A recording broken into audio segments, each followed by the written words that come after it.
أعوذ بالله من الشيطان الرجيم بسم الله الرحمن الرحيم الحمد للہ رب العالمین والصلاة والسلام علی نبینا محمد وعلی آلہ وصحبہ اجمعین اما بعد۔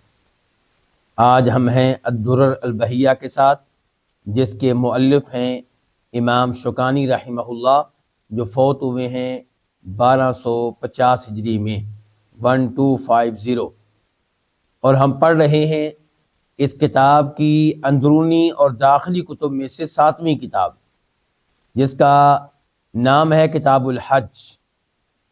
اور اس میں ہم پڑھیں گے آج طواف کے بارے میں، کہ طواف کے احکام، طواف میں کن امور کو مد نظر رکھنا ہے، وغیرہ وغیرہ۔ چنانچہ فرماتے ہیں امام شوکانی رحمہ اللہ، یاد رہے کہ کل جو ہمارا درس تھا وہ تھا عمدۃ الاحکام پہ، اور وہاں پہ بھی گفتگو تقریباً حجر اسود اور طواف وغیرہ کے بارے میں تھی، لیکن ظاہر ہے کہ وہ حدیث کی کتاب تھی اور یہ کتاب ہے فقہ کی، تو فقہ کی کتب کا اپنا انداز ہوتا ہے اور حدیث کی کتب کا اپنا انداز ہوتا ہے۔ حدیث کی کتب میں کیا ہوتا ہے، پہلے حدیث ہوتی ہے، پھر آپ کہتے ہیں کہ اس حدیث سے یہ مسئلہ بھی معلوم ہوا، یہ بھی معلوم ہوا، یہ بھی معلوم ہوا۔ اور فقہی کتب میں کیا ہوتا ہے، کتاب لکھنے والے مؤلف وہ اپنی طرف سے کہتے ہیں کہ ایک مسئلہ یہ ہے، ایک مسئلہ یہ ہے، اور پھر اس کے بعد میں شرح کرنے والے جو بھی ہوں وہ اس کے دلائل ذکر کیا کرتے ہیں۔ چنانچہ فرماتے ہیں امام شوکانی رحمہ اللہ، وعند قدوم الحاج مکہ یطوف للقدوم 7 اشواق۔ حاجی جب مکہ آئے، یطوف وہ طواف کرے گا، للقدومی طواف قدوم، قدوم کہتے ہیں آنے کو۔ جیسے ہم لوگ مسجد میں جائیں تو شریعت کی طرف سے ہمیں یہ حکم دیا گیا ہے کہ بیٹھنے سے پہلے کیا کریں، 2 رکعتیں ادا کریں۔ اگر آپ فرض نماز پڑھنے والے ہیں تو وہ فرض نماز ہی تحیۃ المسجد بن جائے گی۔ اگر آپ سنتیں ادا کرنے والے ہیں تو وہ سنتیں ہی تحیۃ المسجد بن جائیں گی۔ اور اگر آپ کوئی بھی نماز نہیں پڑھنا چاہ رہے تو پھر 2 نفل پڑھیں، اور نیت آپ کی کیا ہو کہ تحیۃ المسجد کی یہ 2 رکعتیں ہیں۔ شریعت کا مقصود یہ ہے کہ آپ مسجد میں 2 رکعتیں ادا کیے بغیر نہیں بیٹھیں گے۔ ایسے ہی مکہ میں پہنچتے ہی جو آپ طواف کریں گے اس کو طواف قدوم کہا جائے گا۔ اب اگر آپ عمرے میں ہیں تو وہ عمرے کا طواف بھی بن جائے گا اور طواف قدوم بھی بن جائے گا۔ اگر آپ عمرہ نہیں کرنا چاہ رہے، صرف حج کرنا چاہ رہے ہیں، اور آپ حج سے کافی پہلے آ گئے ہیں، تو پھر ظاہر ہے کہ حج کا جو اصلی طواف ہے وہ تو 10 تاریخ کو ہوتا ہے، تو اس سے پہلے جو آپ طواف کریں گے وہ طواف قدوم ہوگا، اور وہ ایسے ہی ہوگا جیسے مسجد میں داخل ہوتے وقت کیا کرتے ہیں، تحیۃ المسجد کی 2 رکعتیں ادا کرتے ہیں۔ تو یہ جو پہلا طواف ہے مکہ میں داخل ہوتے ہی، کسی بھی سفر میں جب آپ مکہ جائیں گے تو پہلا طواف کریں گے وہ طواف قدوم ہوگا۔ قدوم کا معنی کیا ہوتا ہے، آنا، یعنی کہ مکہ پہنچنے پہ پہلا طواف۔ آپ دوسری بار مکہ جائیں گے تو پھر جو پہلا طواف کریں گے مکہ میں داخل ہوتے ہی وہ طواف قدوم کہلائے گا۔ اب ممکن ہے کہ وہ ساتھ ساتھ عمرے کا طواف ہو، ممکن ہے کہ ساتھ ساتھ وہ حج کا طواف ہو، اور ممکن یہ ہے کہ وہ سادہ طواف ہو۔ طواف قدوم تو وہ بھی کر سکتا ہے نا جو نہ عمرے کے لیے گیا ہے نہ حج کے لیے گیا ہے، لیکن وہ چاہتا ہے کہ بیت اللہ کا طواف کروں، جی کرے، وہ اس کا بھی وہ طواف قدوم بنے گا۔ تو یہاں پہ کہہ رہے ہیں امام شوکانی، وعند قدوم الحاج مکہ تھا، تو ہماری گفتگو کس کے بارے میں ہو رہی ہے، حاجی کے بارے میں، حج کرنے والے کے بارے میں۔ تو کہتے ہیں وعند قدوم الحاج مکہ، جب حج کرنے والا مکہ پہنچے گا، یطوف للقدوم، تو وہ مکہ آنے پہ طواف کرے گا۔ طواف کتنا ہوگا، کہتے ہیں 7 اشواط، 7 چکر۔ مزید گفتگو آگے بڑھانے سے پہلے اس بارے میں حدیث کچھ لمبی ہے لیکن اس میں بہت سے فوائد ہیں، تو پوری حدیث آپ کے سامنے رکھی جائے گی۔ اس حدیث کو روایت کیا امام بخاری نے، اور بخاری شریف میں اس کا نمبر ہے 1641 1641، اور امام مسلم نے روایت کیا اور نمبر ہے 1235 1235۔ راوی ہیں عروہ بن زبیر رضی اللہ تعالی عنہ۔ عروہ بن زبیر کون ہے؟ آپ میں سے کوئی بتا سکتا ہے؟ سیدہ اسماء بنت ابو بکر کے بیٹے۔ جواب ٹھیک ہے آپ کا، یعنی کہ اس کا مطلب ہے کہ ماں ان کی کون ہے؟ سیدہ اسماء، اور والد کون ہے ان کے؟ زبیر بن عوام، جو عشرہ مبشرہ میں سے ہیں، ان 10 صحابہ کرام میں سے ایک جن کو دنیا میں جنت کی خوشخبری ملی۔ ان کی والدہ بھی صحابیہ ہے۔ اچھا، عروہ کے نانا کون ہوئے؟ ابو بکر صدیق رضی اللہ تعالیٰ عنہ، بہت اچھے۔ ان کی خالہ کون ہوئی؟ سیدہ عائشہ رضی اللہ عنہا۔ تو میں اس لیے تفصیلات بتا رہا ہوں تاکہ آپ ان کو اچھی طرح پہچان لیں۔ اچھا، ان عروہ بن زبیر کا شمار کن صحابہ کرام میں سے ہوتا ہے؟ یہ بدری ہیں یا عشرہ مبشرہ میں سے ہیں یا کون ہیں؟ جواب یہ ہے کہ یہ صحابی نہیں ہے، یہ تابعی ہیں، یہ بعد میں پیدا ہوئے ہیں۔ تو یہ کیا ہے؟ صحابی نہیں ہے۔ ان کے بھائی صحابی ہیں، ان کے بھائی کے نام بتائیں جو صحابی تھے۔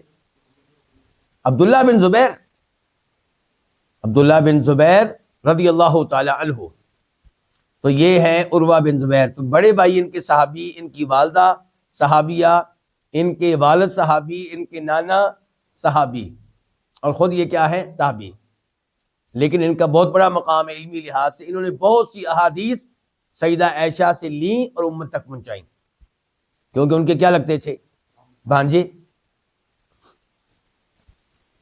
تو عروہ بن زبیر سے روایت ہے، قال، وہ کہتے ہیں، قد حج النبی صلی اللہ علیہ وسلم، کہ نبی علیہ الصلوۃ والسلام نے حج کیا۔ یہ بات کون بتا رہے ہیں؟ عروہ، جو صحابی نہیں ہے۔ فاخبرتنی عائشہ رضی اللہ عنہا، تو مجھے بتایا سیدہ عائشہ نے۔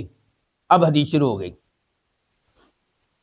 کہ انہ اول شیء بدأ به حین قدم انہ توضا، کہ جب آپ مکہ میں پہنچے سب سے پہلا کام آپ نے کیا کیا کہ آپ نے وضو کیا۔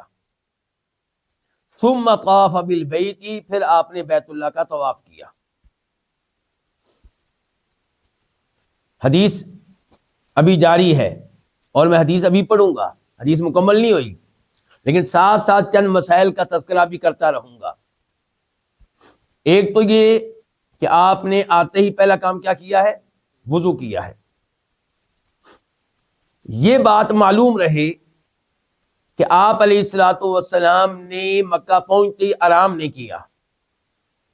کیوں؟ کیونکہ آرام پہلے آپ کر چکے تھے۔ کہاں کر چکے تھے؟ مکہ سے پہلے ایک وادی آتی ہے، وادی ذی طویٰ، اس وادی میں آپ رکا کرتے تھے جب بھی مکہ آتے، عام طور پہ رات بھی گزارتے، غسل کرتے، کیا کرتے؟ غسل کرتے اور پھر مکہ میں داخل ہوتے۔ یہ باتیں میں کیوں کر رہا ہوں؟ میرے یہ باتیں کرنے کا مقصد یہ ہے کہ ہمارے بھائی پاکستان سے، انڈیا سے جب جاتے ہیں مکہ حج کرنے کے لیے، عمرہ کرنے کے لیے، تو بیچارے تھک چکے ہوتے ہیں۔ پہلے تو اپنے ملک کے ایئرپورٹ پہ تھک جاتے ہیں۔ ایئرپورٹ پہ آپ کو پتا ہے کہ دوڑنا نہیں پڑتا، لیکن ذہنی طور پہ پاسپورٹ، ٹکٹ، یہ وہ سامان، یہ چیزیں ان کو تھکا دیتی ہیں۔ پھر جہاز کے اندر مسلسل 4 گھنٹے 5 گھنٹے بیٹھنا، اس میں بھی انسان تھکتا ہے۔ پھر سعودی ایئرپورٹ پہ جب آپ اترے، وہاں پہ چیکنگ کے مراحل، وہاں پہ بھی ذہنی تھکاوٹ ہوتی ہے، لائنوں میں لگنا پڑتا ہے۔ پھر باہر آئے ایئرپورٹ سے، اب کوئی بس ملی، کوئی گاڑی ملی، مکہ پہنچے، یہ کون سا ہوٹل ہے جی، یہ ہوٹل ہے جی، وہ ہوٹل ہے جی۔ کہنے کا مطلب یہ ہے کہ ذہنی تھکاوٹ کے اوپر تھکاوٹ، پھر تھکاوٹ، پھر تھکاوٹ۔ اب یہ پاکستانی لوگ، انڈین لوگ یہ سمجھتے ہیں کہ آتے ہی شاید عمرہ کرنا ضروری ہے، ارے اللہ کے بندے، یہ عمرہ عبادت ہے، فریش ہو کے کریں۔ کہنا کیا چاہتا ہوں، آپ ہوٹل میں جائیں، آرام کریں، نیند پوری کریں، فریش ہو جائیں، پھر عمرہ کریں، تاکہ بہترین طواف آپ کر سکیں، بہترین صفا مروہ کی صحیح کر سکیں۔ مجھے امید ہے کہ یہ مسئلہ واضح ہو چکا ہوگا۔ دوسرے نمبر پہ، آپ نے آتے ہی وضو کیا، پھر بیت اللہ کا طواف کیا۔ اس سے پتا چلا کہ بیت اللہ کے طواف سے پہلے وضو کرنا چاہیے، لیکن کیا بیت اللہ کے طواف سے پہلے وضو کرنا یہ افضل ہے یا واجب ہے یا یہ شرط ہے؟ کتنے الفاظ کہیں میں نے؟ ایک یہ ہے کہ طواف سے پہلے وضو کرنا بہتر ہے، نہ بھی کریں تو طواف ٹھیک ہے۔ دوسرا یہ ہے کہ طواف سے پہلے وضو کرنا واجب ہے، ضروری ہے۔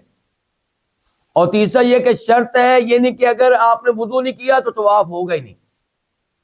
جیسے نماز کے لیے وضو کیا ہے؟ شرط ہے، وضو کے بغیر کوئی نماز نہیں ہے۔ تو کیا وضو کے بغیر طواف بھی بالکل نہیں ہے؟ یہ سوال ہے۔ تو عام طور پہ علماء کرام کی رائے یہی ہے کہ وضو کے بغیر طواف ہی نہیں ہے۔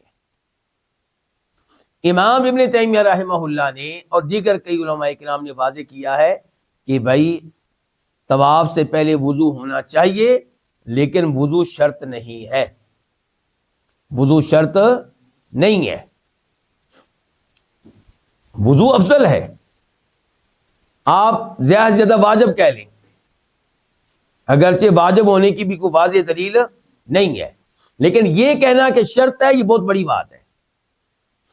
اور میری یہ بات جو ہے آپ کے کام تب آئے گی جب آپ بیت اللہ کا طواف کر رہے ہوں گے اور انتہا درجے کا رش ہوگا، اور طواف کے بعد آپ نے مکہ سے نکلنا ہوگا، یعنی کہ آپ کی فلائٹ ہے یا آپ کی بس ہے، آپ نے مدینہ جانا ہے یا آپ نے جدہ ایئرپورٹ پہ جانا ہے۔ اب اگر بیچ میں آپ کا وضو ٹوٹ جائے تو وضو کرنا کون سا وہاں پہ آسان ہے؟ کتنی دور جائیں گے، کتنا رش ہوگا، رش میں سے نکل کے جائیں گے، پھر واپس آئیں گے، تو یہ تو کئی دفعہ گھنٹے 2 گھنٹے کا کام ہوتا ہے یہ۔ تو اس لیے انسان کو مسئلہ معلوم ہونا چاہیے کہ صحیح بات یہ ہے کہ طواف کے لیے وضو شرط نہیں ہے۔ سیدہ عائشہ فرما رہی ہیں کہ سب سے پہلے آپ نے آغاز، جب آپ مکہ آئے، سب سے پہلے آپ نے آغاز کس چیز سے کیا کہ آپ نے وضو کیا، پھر بیت اللہ کا طواف کیا، ثم لم تکن عمرہ، پھر یہ عمرہ نہیں بنا۔ یہ کیا معاملہ ہے؟ پھر یہ عمرہ نہیں بنا، یہ الفاظ آپ کی سمجھ میں تب آئیں گے جب آپ کو پتا ہوگا کہ اصل میں وہ کہنا کیا چاہتی ہیں۔ کئی علماء کرام کا یہ فتویٰ ہے کہ حج تمتع ہی کرنا چاہیے۔ حج کی کتنی اقسام ہیں علماء کرام؟ 3۔ ایک کیا ہے؟ حج تمتع، جس میں پہلے کیا ہوتا ہے؟ عمرہ ہوگا حج کے مہینوں میں، مکہ پہنچ کے آپ عمرہ کریں گے، پھر آپ احرام کھول دیں گے اور 8 ذی الحجہ کو آپ حج کی نیت کریں گے اور حج کا احرام باندھ لیں گے۔ یہ کیا ہو گیا؟ حج تمتع۔ اور اس میں قربانی واجب ہے۔ قربانی کی طاقت نہیں ہے تو پھر آپ 10 روزے رکھیں گے، 3 حج کے دوران اور 7 اپنے گھر میں واپس آ کر۔ یہ کون سا حج ہو گیا؟ حج تمتع۔ تمتع کا معنی کیا ہوتا ہے؟ لفظی معنی فائدہ اٹھانا، متاع۔ چونکہ ایک سفر میں آپ نے عمرہ بھی کیا اور حج بھی کیا، تو یہ کیا ہو گیا؟ حج تمتع، فائدہ اٹھایا جی آپ نے، ایک سفر میں 2 بڑے کام کر لیے آپ نے۔ دوسرا ہوتا ہے حج قران، قرآن نہیں، قران۔ قران لفظ ہے قارن یقرن، سے ملانا۔ قران کا لفظی معنی کیا ہے؟ ملانا۔ حج قران کیا ہے کہ آپ عمرہ اور حج ایک ہی سفر میں کرتے ہیں، لیکن عمرے کے بعد حلال نہیں ہوتے،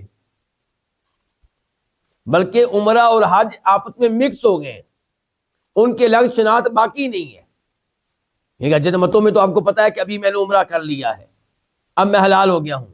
حج قران میں عمرہ اور حج ایک ہو گئے، الگ شناخت باقی نہیں ہے، اور اس میں بھی قربانی واجب ہے۔ قربانی نہیں ہے تو 10 روزے ہوں گے، یہ کیا ہو گیا حج قران۔ اور تیسرے نمبر پہ کیا حج افراد۔ افراد مفرد کس کو کہتے ہیں؟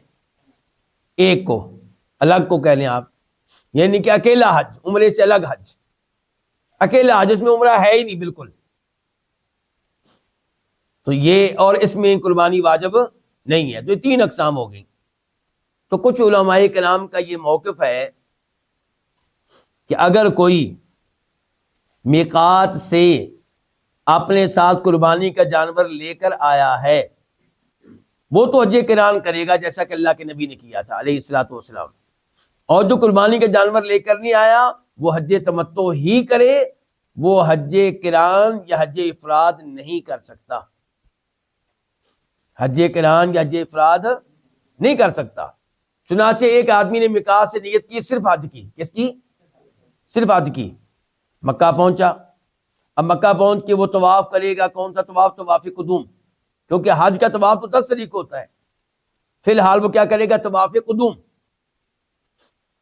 تو یہ علماء کرام جن کی رائے یہ ہے کہ حج افراد نہیں کر سکتے آپ حج تمتع ہی کریں گے، ان کی رائے کے مطابق یہ آدمی جو ہی اس نے عمرہ طواف کیا، ہم اسے کہیں گے صفا مروہ کی صحیح کرو اور بال کٹواؤ، تمہارا عمرہ ہو گیا، اگرچہ تم نیت صرف حج کی کر کے آئے تھے، اگرچہ تم نیت کس کی کر کے آئے تھے؟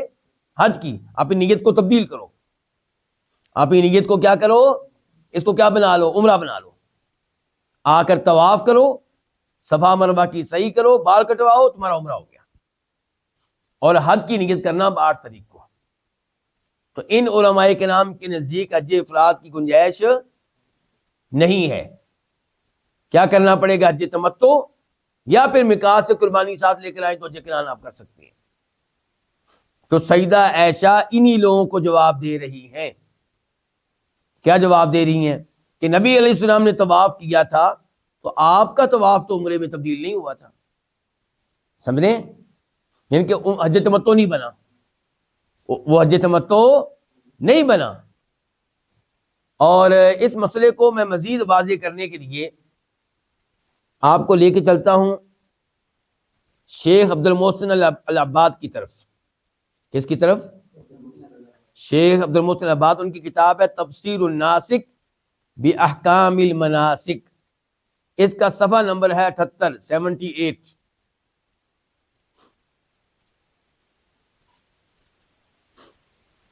چونکہ آپ لوگوں نے شاید حج نہیں کیا تو آپ لوگوں کو یہ مسئلہ سمجھنے میں تھوڑی بہت مشکل پیش آئے گی، لیکن پریشان نہیں ہونا، توجہ آپ رکھیں، آپ کو جو ثواب ملے گا اور کچھ نہ کچھ سمجھ بھی جائیں گے۔ دوسری بات یہ کہ آج کچھ بات سمجھیں گے، کل کو دوبارہ کسی سے مسئلہ سنیں گے، پھر تیسری بار سنیں گے تو آپ کو اچھی طرح سمجھ میں آ جائے گا۔ شیخ عبد المحسن بات کہہ رہے ہیں کہ کچھ علماء کرام کا یہ موقف ہے کہ حج تمتع کرنا ہی واجب ہے، جمہور کا موقف یہ ہے کہ نہیں، یہ واجب نہیں ہے، آپ ان 3 اقسام میں سے کوئی بھی کر سکتے ہیں۔ جمہور کا موقف کیا ہے؟ چاہے آپ حج تمتع کریں، چاہے حج قران کریں، چاہے حج افراد کریں مفرد، لیکن بعض اہل علم کا موقف یہ ہے کہ حج تمتع واجب ہے۔ اچھا، جمہور کا موقف یہ ہے کہ واجب نہیں ہے، کیا دلیل ہے؟ کیونکہ خلفائے راشدین ابو بکر، عمر، عثمان رضی اللہ عنہم کانوا یحلون بالافراد، وہ حج افراد کرتے رہے۔ کون سا حج کرتے رہے؟ اور اگر انہوں نے نبی علیہ الصلوۃ والسلام سے یہ بات سمجھی ہوتی کہ حج تمتع کرنا واجب ہے، عمرے کی اگر آپ نے حج کی نیت کر لی ہے تو آپ پہلے عمرہ کریں بعد میں حج کریں، تو وہ ایسا کام نہ کرتے۔ تو ایک دلیل کیا دی شیخ عباد نے؟ خلفائے راشدین کا عمل۔ کن کا عمل؟ خلفائے راشدین کا عمل۔ دوسرے نمبر پہ کہتے ہیں کہ ایک دلیل ہمارے پاس اور بھی ہے کہ حج قران، حج افراد باقی ہے آج بھی، وہ یہ کہ نبی علیہ السلام نے عیسیٰ علیہ السلام کے بارے میں کہا ہے کہ جب آخری زمانے میں وہ آسمان سے اتریں گے، یہ تو پتہ ہے نا آپ سب کو، عیسیٰ علیہ السلام اتریں گے، ابھی زندہ ہے آسمانوں پہ۔ تو مسلم شریف میں آتا ہے، ابو ہریرہ کہتے ہیں رضی اللہ عنہ، فرمایا نبی علیہ السلام نے والذی نفسی بیدی، اس ذات کی قسم جس کے ہاتھ میں میری جان ہے، لَيُحِلَّنَّ ابن مریم بفج الروحا حاجا او معتمرا او لیثنینہما، کہ عیسیٰ بن مریم جب آئیں گے تو وہ نیت کریں گے، تلبیہ پڑھیں گے فج الروحا نامی جگہ پہ۔ فج الروحا کس کا نام ہے؟ جگہ کا۔ وہاں پہ وہ تلبیہ پڑھیں گے لبیک اللہم، یہ تلبیہ پڑھیں گے، یا تو وہ حج کے لیے آئیں گے یا عمرے کے لیے آئیں گے، یا دونوں کی ایک ساتھ نیت ان کی ہوگی۔ اللہ کے نبی کیا فرما رہے ہیں علیہ السلام؟ یا ان کی نیت ہوگی اکیلے حج کی یا عمرے کی۔ عمرے سے مراد کیا؟ عمرہ بعد میں حج، ان کے جتمتو۔ عمرے سے مراد کیا یہاں پہ؟ عمرہ کا مطلب یہ ہوتا ہے کہ عمرہ بعد میں، عمرے سے فارغ ہونے کے بعد 8 تاریخ کو پھر حج، ان کا حج تمتع، یا دونوں کی ایک ساتھ نیت کریں گے، یہ کیا ہو گیا؟ حج قران۔ تو تینوں اقسام کا تذکرہ کر دیا اللہ کے نبی علیہ السلام نے۔ اس کا مطلب ہے کہ تینوں اقسام عیسیٰ علیہ السلام کے زمانے تک موجود ہوں گی، منسوخ نہیں ہوئی، کینسل نہیں ہوئی۔ شیخ البانی رحمہ اللہ بھی ان علماء کرام میں سے ایک ہیں جن کا یہ موقف یہ ہے کہ حج تمتع ہی واجب ہے، جن کا موقف کیا کہ حج تمتع ہی واجب ہے۔ یہ ان کی کتاب بھی میرے پاس ہے، اس کا نام ہے مناسک الحج والعمرہ، اور اس کا صفحہ نمبر ہے 15۔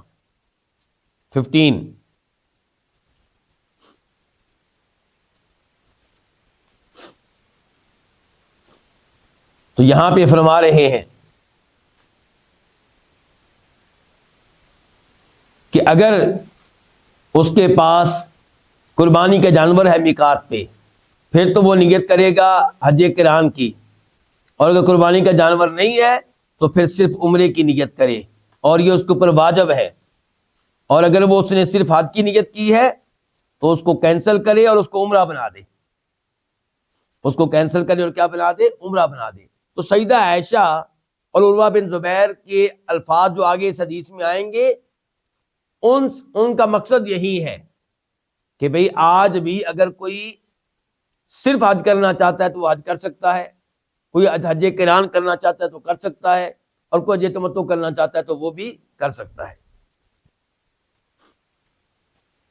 تو یہ کہہ رہی ہیں سیدہ عائشہ کی گفتگو ختم ہوئی، بلکہ ختم نہیں ہوئی بلکہ جاری ہے۔ کہتے ہیں ثم حج ابو بکر، پھر حج کیا ابو بکر رضی اللہ تعالیٰ عنہ نے، فکان اول شیء بدا به الطواف بالبیت، تو انہوں نے سب سے پہلے آغاز کس چیز سے کیا؟ مکہ پہنچ کے طواف سے۔ ثم لم تکن عمرہ، پھر ان کا یہ حج عمرے میں تبدیل نہیں ہوا، ان کا یہ حج عمرے میں تبدیل نہیں ہوا۔ کیا مطلب؟ حج کا حج ہی رہا۔ بھائی کئی علماء کرام کا کیا موقف ہے؟ ابھی بات بتا کے ہٹا ہوں بھائی سعود، یعنی کہ جو ہی آپ طواف کریں گے تو آپ پہ ضروری ہے کہ اپنے اس طواف کے بعد صفا مروہ کی صحیح کریں اور بال کٹوائیں اور اس کو عمرے میں تبدیل کریں اپنی نیت۔ حالانکہ نیت کس کی تھی؟ حج کی، اکیلے حج کی نیت کی تھی، اکیلے حج کی یا حج قران کی۔ لیکن کئی علماء کرام موقف رکھتے ہیں کہ نہیں جی آپ اپنی نیت کو تبدیل کریں، اس کو عمرہ بنائیں۔ تو سیدہ عائشہ کہہ رہی ہیں اللہ کے نبی علیہ السلام نے ایسا نہیں کیا، میرے والد ابو بکر نے حج کیا تو انہوں نے بھی طواف کیا، تو پھر یہ عمرہ نہیں بنا۔ سمجھ رہے ہیں ادان؟ ثم عمر رضی اللہ عنہ مثل ذالک، پھر عمر رضی اللہ عنہ نے بھی ایسے ہی کیا، یعنی کہ وہ بھی حج کی نیت سے آئے، بیت اللہ کا طواف کیا، اور ان کا یہ طواف وغیرہ عمرے میں تبدیل نہیں ہوا۔ ثم حج عثمان، پھر حج کیا عثمان نے رضی اللہ عنہ۔ اچھا ثم حج عثمان، یہاں سے الفاظ شروع ہو رہے ہیں عروہ بن زبیر کے۔ کس کے الفاظ شروع ہو رہے ہیں؟ اس سے پہلے کس کے الفاظ تھے؟ سیدہ عائشہ کے، کیونکہ ابو بکر کے حج کے بارے میں عروہ نہیں بتا سکتے کیونکہ انہوں نے ان کا زمانہ نہیں پایا۔ عمر فاروق کے بارے میں بھی عروہ نہیں بتا سکتے کیونکہ انہوں نے ان کا زمانہ نہیں پایا۔ اب آگے جو گفتگو ہو رہی ہے وہ عروہ بن زبیر کی ہے، سیدہ عائشہ کی نہیں ہے۔ کہتے ہیں ثم حج عثمان، پھر عثمان نے حج کیا، فرأیتہ، میں نے ان کو دیکھا کہ اول شیء بدا بھی طواف بالبیت، سب سے پہلے مکہ پہنچ کے انہوں نے کیا کیا؟ بیت اللہ کا طواف کیا. ثم لم تکن عمرہ، پھر یہ عمرے میں تبدیل نہیں ہوا. ثم معاویہ عبداللہ بن عمر، پھر امیر المؤمنین جناب معاویہ عبداللہ بن عمر نے بھی ایسا ہی کیا کہ وہ حج کی نیت سے آئے، بیت اللہ کا طواف کیا، اور ان کا یہ عمل عمرے میں تبدیل نہیں ہوا. اس سے آپ اندازہ لگا سکتے ہیں کہ عروہ بن زبیر وغیرہ جیسے دیگر صحابہ کرام پہ اعتماد کرتے تھے، جناب معاویہ پہ بھی اعتماد کرتے تھے، ان کا تذکرہ کیا باقاعدہ. ثم حججت مع ابی، پھر میں نے حج کیا اپنے والد کے ساتھ. یہ جو الفاظ ہیں نا، میں نے حج کیا اپنے والد کے ساتھ، ان الفاظ کی وجہ سے ہم کہتے ہیں کہ سیدہ عائشہ کی گفتگو ختم ہو چکی ہے.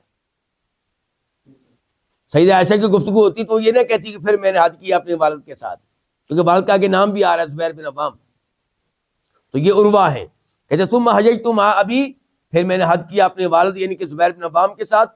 فکان اول شیء بدا به الطواف بالبیت، تو مکہ پہنچتے ہی سب سے پہلے انہوں نے آغاز کس سے کیا؟ بیت اللہ کے طواف سے. ثم لم تکن عمرہ، پھر یہ بھی عمرہ نہیں بنا. ثم رأيت المہاجرین والانصار يفعلون ذلك، پھر میں نے مہاجرین و انصار دیگر صحابہ کرام کو دیکھا کہ وہ بھی ایسا ہی کرتے تھے، یعنی کہ حج کی نیت سے آتے، بیت اللہ کا طواف کرتے، اور اس عمل کو عمرے میں تبدیل نہیں کرتے تھے. ثم لم تکن عمرہ. ثم آخر من رأيت فعل ذلك ابن عمر، پھر آخری وہ شخصیت جن کو میں نے دیکھا کہ انہوں نے یہ کام کیا وہ عبداللہ بن عمر ہیں. حج کی نیت سے آئے، طواف کیا، ثم لم ينقضها عمرۃ، انہوں نے اس حج کو عمرے میں تبدیل نہیں کیا. وهذا ابن عمر عندهم فلا يسألون، یہ عبداللہ بن عمر موجود ہیں، ان سے یہ سوال کیوں نہیں کرتے، ان سے کیوں نہیں پوچھتے.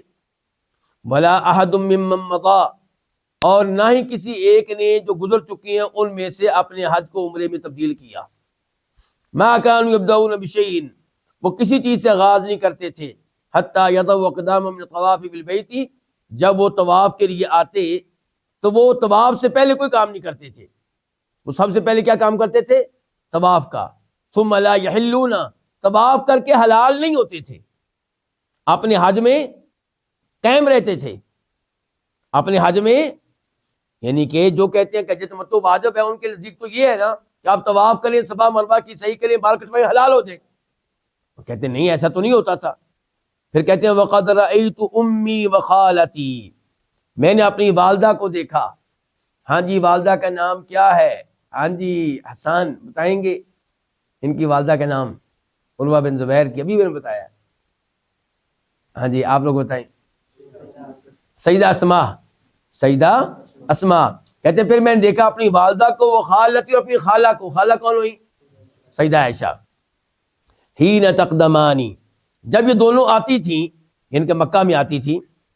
لا تبتدئان بشیء اول من البیت، یعنی کہ تطوفان بھی، بیت اللہ کا طواف کرنے سے پہلے کوئی کام نہیں کرتی تھی.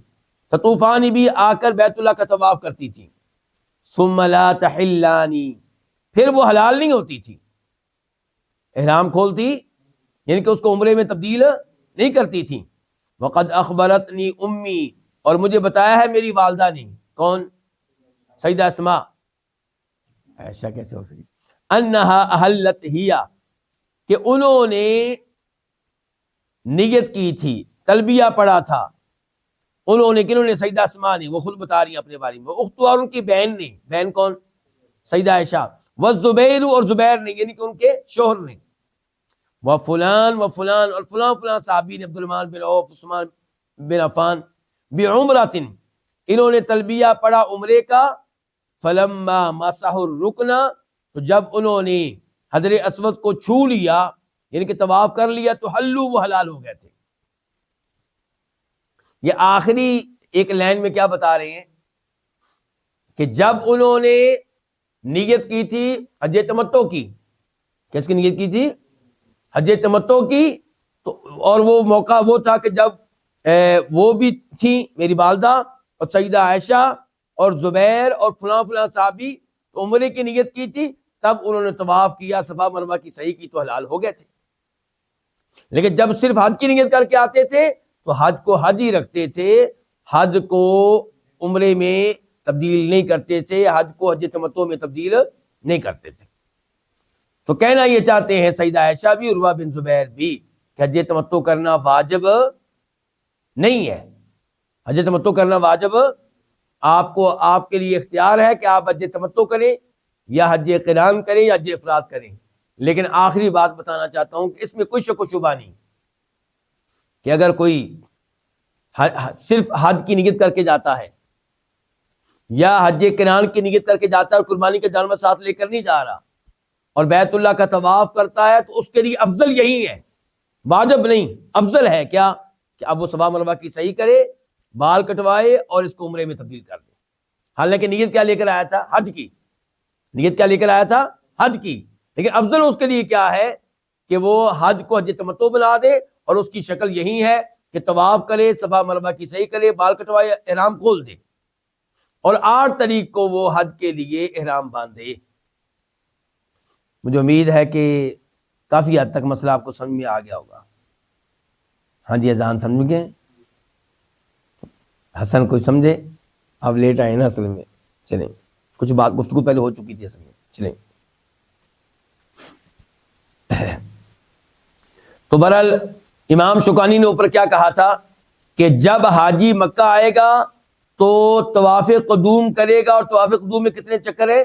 7. ہر طواف میں 7 ہی چکر ہوتے ہیں. تو بہرحال بتانا چاہتے ہیں کہ آتے ہی طواف کرے گا. اب دوسرا سٹیپ، دوسرے نمبر پہ کہتے ہیں امام شوکانی، یرمل فی الثلاثۃ الاولی، پہلے 3 چکروں میں رمل کرے گا. رمل سے کیا مراد ہے؟ تیز چلے گا، پہلوانوں کے انداز میں چلے گا. وَيَمْشِي فِي مَا بَقِي، اور معمول کی چال چلے گا باقی چکروں میں. باقی چکر کتنے ہیں؟ 4. اچھا، اب اس کی کیا دلیل ہے؟ بخاری شریف کی حدیث ہے، نمبر ہے 1616 1616، اور مسلم شریف کی حدیث ہے، نمبر ہے 1261 1261. راوی عبداللہ بن عمر رضی اللہ عنہما ان رسول اللہ صلی اللہ علیہ وسلم کان اذا طاف فی الحج بالعمرہ اول ما یقدم، کہ نبی علیہ الصلوۃ والسلام جب حج اور عمرے میں طواف کرتے، اول ما یقدم، مکہ میں آتے ہی، ان کے پہلا طواف، طواف قدوم، تو سعی ثلاثۃ طواف، تو 3 چکروں میں رمل کرتے، دوڑتے، ومشا 4، اور 4 چکروں میں معمول کی چال چلتے. ثم سجد سجدتین، طواف کے بعد پھر 2 سجدے کرتے. کیا مطلب؟ طواف کی 2 رکعتیں ادا کرتے. ثم یطوف بین الصفا والمروہ، پھر صفا مروہ کے مابین صحیح کرتے. اچھا جی، اس حدیث سے آپ کو کیا پتا چلا؟ اس حدیث سے پتا چلا کہ رمل جو ہے نا، یہ طواف قدوم میں ہے، بعد والے طوافوں میں نہیں ہے. ان کے مکہ آتے ہی، مثال کے طور پہ آپ حج کے لیے آئے ہیں، مکہ میں پہنچتے جو پہلا طواف آپ کریں گے، اس طواف کے پہلے 3 چکروں میں آپ عمل کریں گے، تیز چلیں گے، اور جو طواف بعد میں آپ حج میں کریں گے، مثال کے طور پہ الوداعی طواف، مثال کے طور پہ 10 تاریخ کا طواف، جس کو طواف زیارت بھی کہتے ہیں، تو اس میں رمل نہیں ہوگا.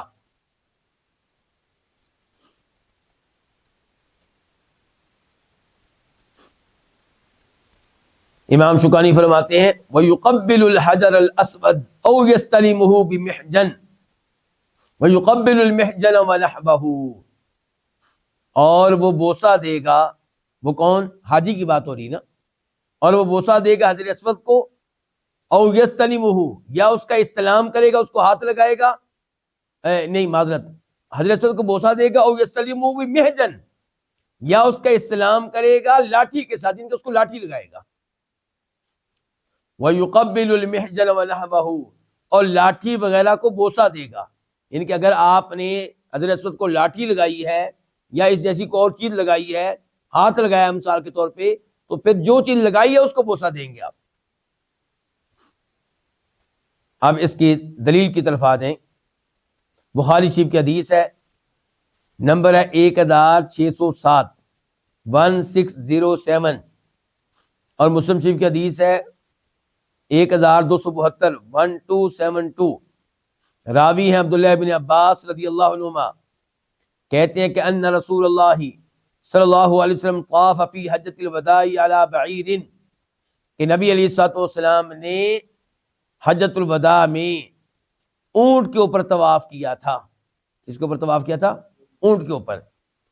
یستلم الرکن بمحجن، آپ حجر اسود کا استلام کرتے تھے لاٹھی کے ساتھ۔ واخرج مسلم، اور امام مسلم نے روایت کیا ہے، اور اس حدیث میں یہ بھی ہے کہ وَيُقَبِّلُ الْمِحْجَنَ، اور آپ لاٹھی کو بوسہ دیتے تھے۔ جب لاٹھی آپ کے حجر اسود کو لگی ہے تو پھر آپ اس کو کیا دیں گے؟ بوسہ دیں گے۔ اس کے بعد فرماتے ہیں امام شوکانی وَيَسْتَلِمُ الرُّكْنَ الْيَمَانِي، اور رکن یمانی کا استلام کرے گا، وَرُكْنَ الْأَسْوَدِ، اور رکن اسود کا بھی۔ کل وضاحت ہو چکی ہے کہ بیت اللہ کے 4 کونے، جو کونے حجر اسود والی سائڈ پہ ہیں ان دونوں کو کہتے ہیں یمن والے کونے۔ کیا کہتے ہیں؟ یمن والے کونے، کیونکہ یمن اس سائڈ پہ ہے۔ اور میں نے بتایا تھا کہ آپ اس ٹیبل کو کیا سمجھ لیں؟ کعبہ شریف، اور اس کونے کو کیا سمجھ لیں آپ؟ حجر اسود، اور اس کا نام کیا ہے؟ رکن یمانی۔ لیکن کئی دفعہ دونوں کو رکن یمانی کہہ دیتے ہیں۔ اور ادھر جو ہے، یعنی کہ اب آپ جو یہاں کمرے میں موجود نہیں ہیں اور آن لائن درس سن رہے ہیں، وہ یوں سمجھیں کہ میرے سامنے اس وقت کیا ہے؟ کعبہ شریف۔ اور کعبہ شریف والی کون سی سائڈ میرے سامنے ہے؟ وہ سائڈ جس سائڈ پہ کعبہ شریف کا دروازہ ہے۔ کعبہ شریف کا دروازہ گویا کہ میں اس کے سامنے کھڑا ہوں، اور میرے رائٹ سائڈ پہ کیا ہے؟ حتیم، دائیں سائڈ پہ، اور میری بائیں سائڈ پہ لیفٹ سائڈ پہ کیا ہے؟ حجر اسود۔ اور لیفٹ سائڈ پہ آپ مزید آگے چلے جائیں تو ادھر کیا آ جائے گا؟ رکن یمانی۔ اور ادھر پھر بتا رہا ہوں کہ کیا ہے؟ حتیم۔ اور حتیم کے بارے میں آپ کو پتا ہے کہ کعبہ شریف کا حصہ ہے۔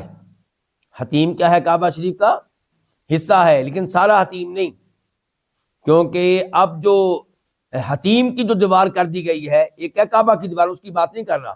کعبہ شریف کے باہر جو حتیم ہے اس کی دیوار چھوٹی سی کر دی گئی ہے، تو وہ چھوٹی سی جو دیوار ہے اس کے اندر جو حصہ ہے وہ سارے کا سارا کعبہ نہیں ہے، بلکہ اس کا جو وہ حصہ جو کعبہ شریف کے ساتھ متصل ہے، قریب قریب میں ہے، وہ کعبہ کا حصہ ہے، اور جو دور والا ہے وہ کعبہ کا حصہ نہیں ہے۔ تو اب یہاں پہ امام شوکانی کہہ رہے ہیں، پہلے بتا چکے ہیں کہ بوسہ کس کو دینا ہے؟ حجر اسود کو۔ کہتے ہیں ڈائریکٹ بوسہ دے دیں تو اچھی بات ہے، ڈائریکٹ بوسہ نہیں دے سکے تو جو لاٹھی آپ لگائیں گے اس کو آپ بوسہ دے لیں، اگر کوئی اور چیز آپ لگائیں گے حجر اسود کو، اس کو بوسہ دے لیں۔ اب کہتے ہیں وَيَسْتَلِمُ الرُّكْنَ الْيَمَانِي، اور آپ استلام کریں گے رکن یمانی کا، ہاتھ لگائیں گے کس کو؟ رکن یمانی کو، وَرُكْنَ الْأَسْوَدَ، اور حجر اسود والے کونے کو بھی۔ وہی یعنی کہ میری لیفٹ سائڈ پہ، بائیں سائڈ پہ جو ہے وہ کیا ہے؟ حجر اسود، اور لیفٹ سائڈ پہ تھوڑا آگے چلے جائیں تو ادھر کیا آئے گا؟ رکن یمانی۔ اچھا جی، اس کی کیا دلیل ہے؟ اس کی دلیل بخاری شریف کی حدیث ہے جس کا نمبر ہے 1609 1609، اور مسلم شریف نمبر ہے 1187 1187۔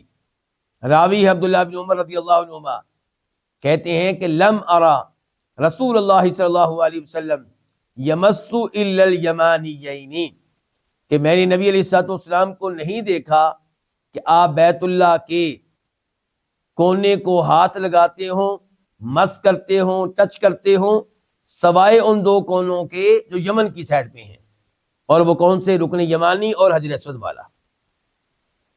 اور کل یہ وضاحت ہو چکی ہے تفصیل کے ساتھ کہ کعبہ شریف میں صرف ان 2 کونوں کو ہاتھ لگایا جائے گا، عبادت کے طور پہ، تعظیم کے طور پہ انہی 2 کو ہاتھ لگایا جائے گا، باقی کعبہ کی دیواروں کو ہاتھ نہیں لگایا جائے گا، باقی کعبہ شریف کے کونوں کو ہاتھ نہیں لگایا جائے گا۔ البتہ اگر آپ اس کی تعمیر دیکھنا چاہتے ہیں، اینٹیں چیک کرنا چاہتے ہیں دنیاوی طور پہ کون سی ہے، مٹیریل کون سا استعمال کیا گیا، دنیاوی طور پہ آپ ہاتھ لگائیں، لیکن یہ کہ جناب والا برکت ملے گی، ثواب والی برکت، یا تعظیم ہوگی، تو وہ تعظیم صرف یہ ہے کہ آپ ہاتھ لگائیں حجر اسود کو اور رکن یمانی کو۔ البتہ کعبہ شریف کے دروازے اور حجر اسود کے مابین جو چھوٹی سی جگہ ہے اس کو کیا کہتے ہیں؟ ملتزم۔ کیا کہتے ہیں؟ ملتزم کا مطلب تھا چمٹنے کی جگہ۔ ملتزم کا مطلب کیا ہے؟ چمٹنے کی جگہ۔ تو کعبہ شریف کے دروازے اور کعبہ اور حجر اسود کے مابین جو تھوڑی سی جگہ ہے، وہاں پہ اپنا جسم لگا کر، اپنے ہاتھ لگا کر اللہ سے دعا کی جا سکتی ہے، یہ ثابت ہے۔ اور آپ جو مجھے یہاں موجود ہیں میرے سامنے، آپ یوں سمجھیں کہ یہ ہے دروازہ، یہاں پہ کعبہ شریف کا دروازہ ادھر ہے، ادھر اس جگہ، اور یہ ہے حجر اسود کا کنارہ، بس اتنی کچھ جگہ ہے یہ تھوڑی سی۔ ایک وقت میں میرے خیال میں شاید 2 3 4 آدمی زیادہ سے زیادہ وہاں پہ کھڑے ہو سکتے ہوں گے، اس سے زیادہ نہیں ممکن۔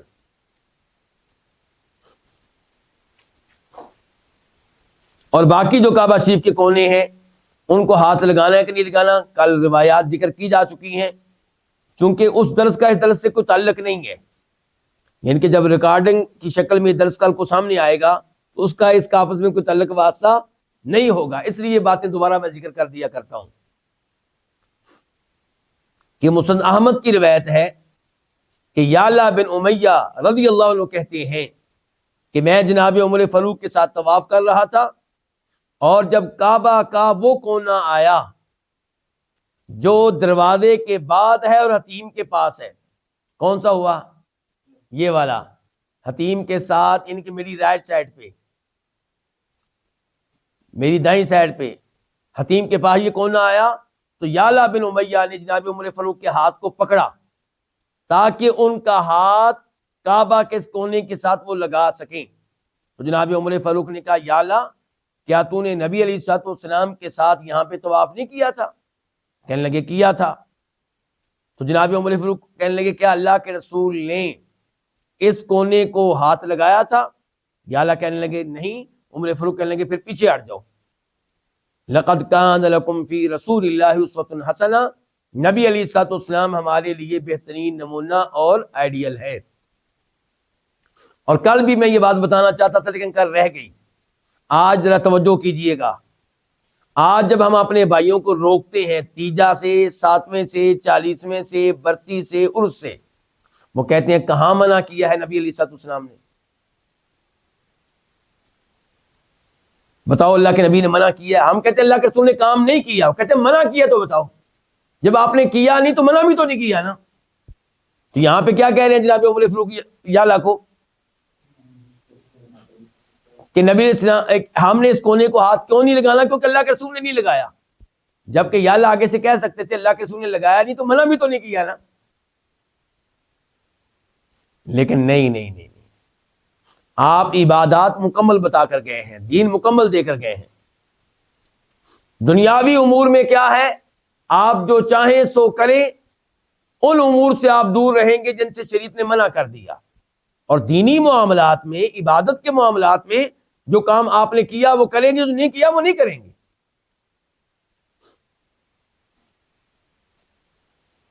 مجھے امید ہے کہ یہ بات واضح ہو چکی ہوگی۔ اور ایسے ہی آپ کے سامنے کل وہ روایت بھی رکھی گئی جس کو امام بخاری روایت کرتے ہیں اور امام احمد اپنی مسند میں، اور امام ترمذی بھی، کہ جناب عبداللہ ابن عباس دیکھ رہے ہیں کہ امیر معاویہ رضی اللہ تعالی عنہ کیا کرتے ہیں، وہ کعبہ کے چاروں کونوں کو ہاتھ لگا رہے ہیں۔ عبداللہ ابن عباس نے انہیں روکا، منع کیا کہ یہ کام آپ نہ کریں۔ اور اس سے کیا پتا چلا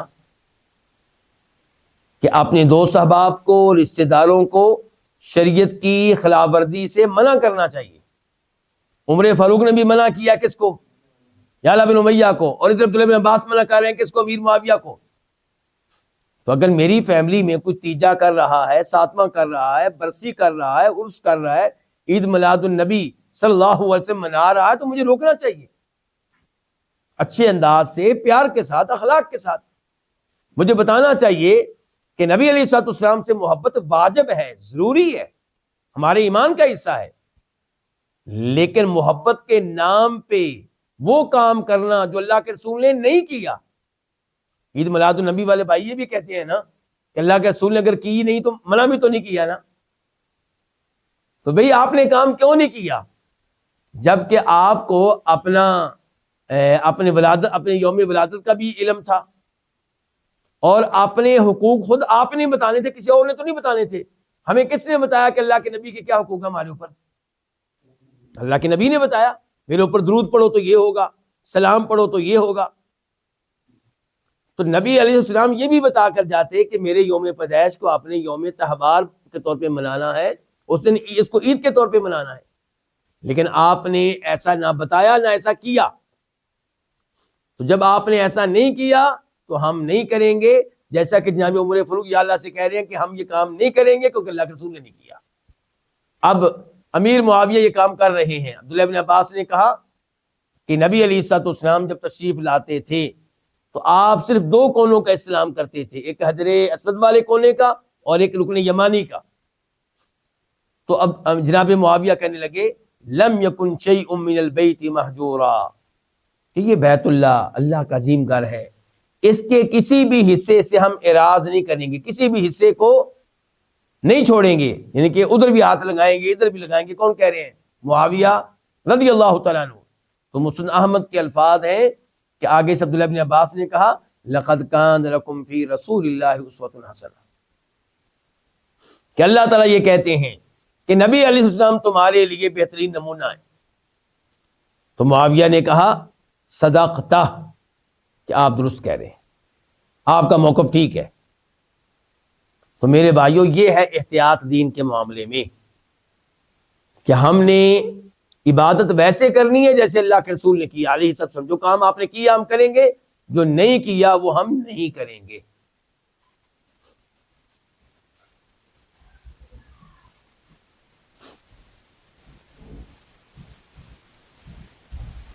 ابھی دیکھیں نا عبداللہ بن عمر کے الفاظ کیسے ہیں جو بھی میں نے آپ کے سامنے رکھے ہیں. کیا کہہ رہے ہیں؟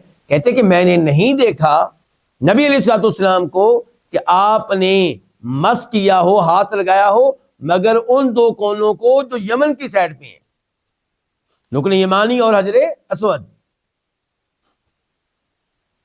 اس کے بعد فرماتے ہیں امام شوکانی رحمہ اللہ وَيَكْفِي الْقَارِنَ طَوَافٌ وَاحِدٌ وَسَعْيٌ وَاحِدٌ،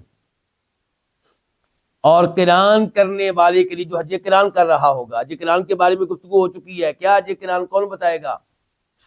ہاں جی سعود.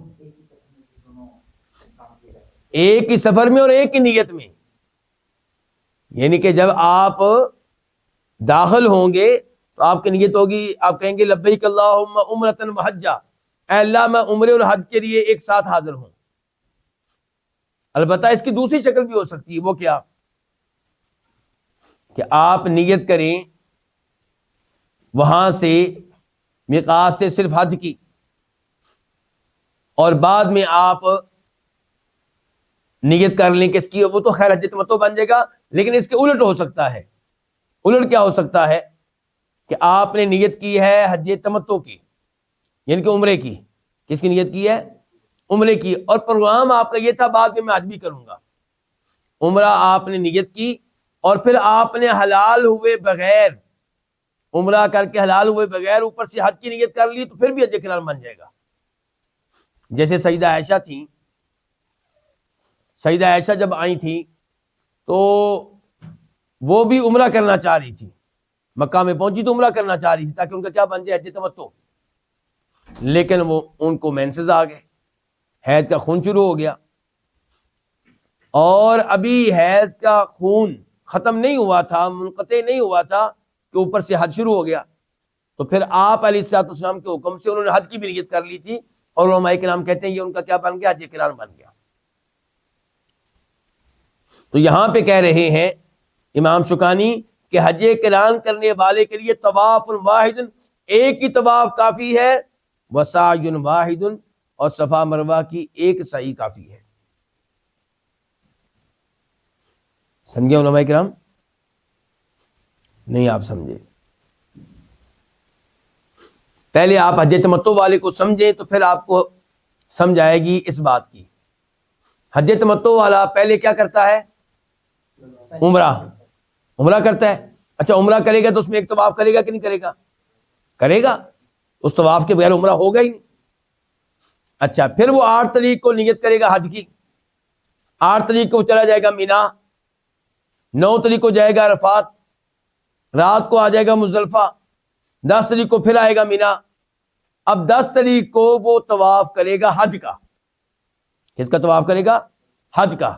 اس طواف کو طواف زیارت بھی کہتے ہیں، طواف رکن بھی کہتے ہیں، طواف افاضہ بھی کہتے ہیں، نام چلیں فی الحال آپ اتنے نام سنیں گے تو پریشان ہو جائیں گے، لیکن بہرحال طواف کرے گا حج کا۔ کس تاریخ کو؟ 10 تاریخ کو۔ اس کے کتنے طواف ہو گئے؟ 2 ہو گئے۔ تو یہ کہہ رہے ہیں حج قران والا جو ہے وہ ایک ہی طواف کرے گا۔ واضح ہے؟ اچھا اب صفا مروہ کی صحیح کی طرف آ جائیں۔ جو حج تمتع کرنے والا ہے اس نے پہلے عمرہ کرنا ہے، بعد میں حج کرنا ہے، ایسے ہی ہے۔ اچھا عمرے میں ایک لازمی چیز ہوتی ہے طواف، اور دوسرا صفا مروہ کی صحیح۔ تو صفا مروہ کی صحیح عمرے کے ساتھ کرے گا۔ پھر جب 8 تاریخ کو حج کی نیت کرے گا، اور پہلے کی طرح میں بتاؤں گا 8 تاریخ کو پھر مینا جائے گا، پھر 9 تاریخ کو عرفات جائے گا، رات کو مزدلفہ آ جائے گا، 10 تاریخ کو ہو جائے گی، 10 تاریخ کو مینا، اور مینا کے بعد طواف کے لیے آئے گا، تو طواف کے بعد پھر صفا مروہ کی صحیح ہے۔ اب صفا مروہ کی صحیح کون سی؟ اب حج کی۔ یہ ہم کس کی باتیں کر رہے ہیں؟ حج تمتع والے کی۔ کس کی باتیں کر رہے ہیں؟ حج تمتع والے کی۔ تو حج تمتع والے پہ کتنے طواف ہوئے؟ 2۔ صفا مروہ کی صحیح کتنی ہوئی؟ 2۔ تو کہہ رہے ہیں کہ قران والا جو ہے اس کے لیے ایک ہی طواف ہے اور صفا مروہ کی ایک ہی صحیح ہے، کیونکہ اس کا عمرہ حج آپس میں مکس ہو گئے۔ البتہ ایک طواف اور ہے، وہ سب کے لیے ہے، وہ الوداعی طواف، لیکن وہ حج کا باقاعدہ حصہ نہیں ہے، وہ تو اس کو کیا کہتے ہیں؟ الوداعی طواف۔ یعنی کہ مثال کے طور پہ اگر مکہ کا حاجی ہے تو الوداعی طواف کرے گا؟ نہیں، وہ نہیں کرے گا۔ تو اس لیے اس کا تذکرہ حج کے طور پہ نہیں کرتے، اس کا تذکرہ حج کے طور پہ نہیں کرتے۔ فی الحال اس طواف اور اس صفا مروہ کی صحیح کی بات ہو رہی ہے جو ہر ایک کے لیے ہے۔ تو ہر ایک کے لیے اگر کوئی حج تمتع کر رہا ہے، کتنے طواف ہیں؟ 2۔ اور صفا مروہ کی صحیح کتنی ہے؟ 2۔ لیکن حج قران والے کے لیے ایک ہی طواف اور ایک ہی صفا مروہ کی صحیح۔ اچھا وہ یہ طواف کب کرے گا پھر؟ اب یہ بھی سوال ہے کہ وہ یہ طواف کب کرے گا؟ وہ جب آئے گا مکہ میں داخل ہوگا تو طواف کرے گا، یہ اس کا نفلی طواف ہوگا، طواف قدوم۔ یہ نہ عمرے کا ہے نہ حج کا، یہ کون سا طواف ہے؟ نفلی۔ کون سا طواف ہے؟ قدوم۔ اس طواف قدوم کے ساتھ وہ صفا مروہ کی صحیح کرنا چاہے تو کر سکتا ہے، اور نہیں تو 10 تاریخ کو جو طواف کرے گا اس کے ساتھ کر لے۔ یہ کہہ رہے ہیں وَيَكْفِي الْقَارِنَ، حج قران کرنے والے کے لیے ایک ہی طواف کافی ہے اور صفا مروہ کی صحیح ایک ہی کافی ہے۔ دلیل دینے لگے ہیں، ترمذی شریف کی حدیث ہے، نمبر ہے 948 948، اور ابن ماجہ میں بھی آئی ہے، نمبر ہے 2975 2975۔ راوی ہیں عبداللہ بن عمر رضی اللہ عنہما، قال قال رسول اللہ صلی اللہ علیہ وسلم من احرم بالحج والعمرہ، جس نے حج اور عمرے کی نیت کی، احرام باندھا، اجزاہ کافی ہے اس کے لیے، طواف واحد ایک ہی طواف، وسعی واحد اور ایک ہی صفا مروہ کی صحیح عنہما، ان دونوں کی طرف سے، ان کے حج کی طرف سے بھی عمرے کی طرف سے بھی، حتیٰ یحل منہما جمیعا، حتیٰ کہ ان دونوں سے وہ حلال ہو جائے۔ اور یہیں پہ آج کے درس کا انشاءاللہ اختتام کرتے ہیں، اور یہ موضوع انشاءاللہ آئندہ درس میں مکمل ہوگا۔ اللہ تعالی ہم سب کو بار بار حج اور عمرہ کرنے کی توفیق دے۔ آپ توجہ سے یہ گفتگو سنا کریں حج عمرے کی، تو اللہ تعالیٰ جب دیکھے گا کہ میرا بندہ حج میں دلچسپی رکھتا ہے، محبت رکھتا ہے، تو اللہ موقع بھی دے گا، اور اگر آپ یہ کہیں جی ہمیں کیا لگے، ہمیں سمجھ نہیں آ رہی ہے باتیں، تو جب کریں گے دیکھا جائے گا، تو یہ مناسب نہیں ہے۔ علم لینا ویسے بھی عبادت ہے، حج کا موقع نہ ملے حج کا طریقہ سیکھنا عبادت ہے، عمرہ کرنے کا موقع نہ ملے عمرے کا طریقہ سیکھنا عبادت ہے۔ ویسے اللہ سے دعا کرتے ہیں کہ اللہ ہم سب کو بار بار حج عمرہ کرنے کی توفیق دے۔ وآخر دعوانا الحمدللہ رب العالمین۔